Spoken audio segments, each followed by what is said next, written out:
జై హిందూ ప్రేక్షకులకి నమస్కారం.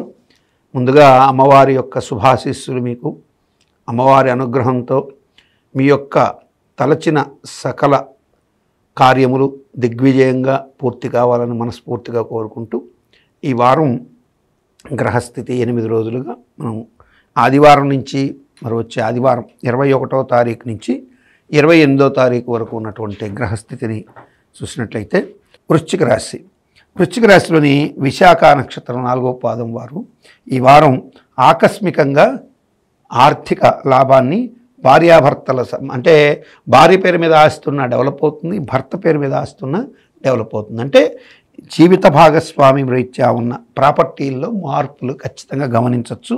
విశాఖ నక్షత్రం 4వ పాదం వారు, ఆ విశాఖ నక్షత్రం 4వ పాదంలో ఉన్నటువంటి వారికి ఈ వారం అయితే ఖచ్చితంగా ఆర్థిక మూలాలు బలపడతాయని చెప్పచ్చు.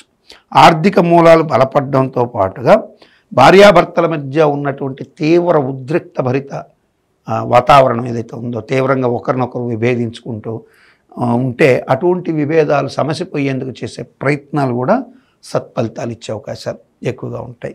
భార్యాభర్తల మధ్య ఏర్పడిన విభేదాలు సమసిపోయే అవకాశాలు ఉన్నాయి. అట్లాగే అవివాహితులకి వివాహపరమైనటువంటి విషయాల్లో కొంత స్వాంతన చేకూరే అవకాశాలు ఉంటాయి.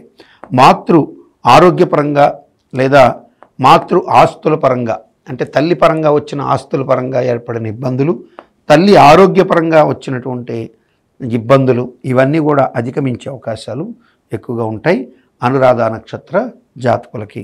అంతేకాకుండా ఉద్యోగపరంగా ఇబ్బందులు ఎదుర్కొంటుంటే ఆ ఉద్యోగపరంగా ఉన్న ఇబ్బందుల్ని అధిగమించేందుకు చేసే ప్రయత్నాల్లో సత్ఫలితాలు వచ్చే అవకాశాలు ఉంటాయి.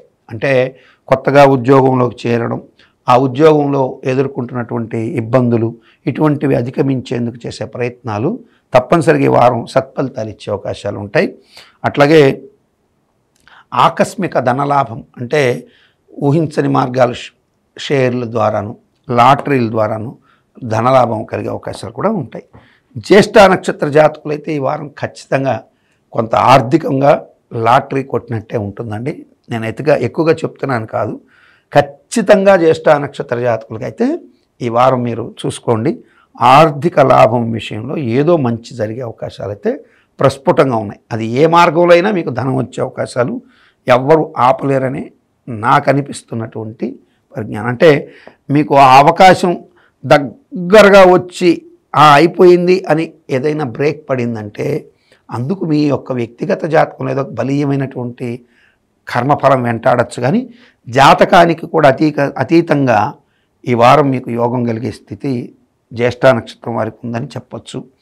అయితే ఎందుకు కొంత వ్యతిరేకం కలగచ్చు ఈ వారంలో అంటే, చంద్రబుధులు షష్టాష్టక స్థితి వారంలో ఉండడం, తర్వాత చంద్రబుధులు యొక్క పరస్పర సమసప్తకం, శనితో కలిసిన చంద్రుడు, తర్వాత మీకు బుధుడి యొక్క స్థానానికి అష్టమంలో చంద్ర సంచారం రాహుతో ఉండడం, వారాంతంలోకి వచ్చేసరికి ఈ యొక్క రాశికి 6వ ఇంట్లో చంద్రుడు, అట్లాగే ఆ బుధుడు ఉన్న స్థానానికి భాగ్యవశంగా ఉండడం, ఆ స్థానాధిపతి రాశ్యాధిపతి రుణాధిపతి కుజుడు గురువుతో కలియడం చేత కొంత స్లైట్గా మీకు ఏదన్నా అదృష్టం దగ్గరగా వచ్చి ఆగిందంటే అది మీ జాతకాల్లో ఉన్నటువంటి కర్మఫలాన్ని సూచిస్తుందని అర్థం చేసుకోవచ్చు. మొత్తానికైతే జ్యేష్ఠ నక్షత్రం వాళ్ళు తప్పనిసరిగా కామెంట్ కూడా చేయండి. మీకు ఖచ్చితంగా శుభం కలిగితే కామెంట్ కూడా చేయండి.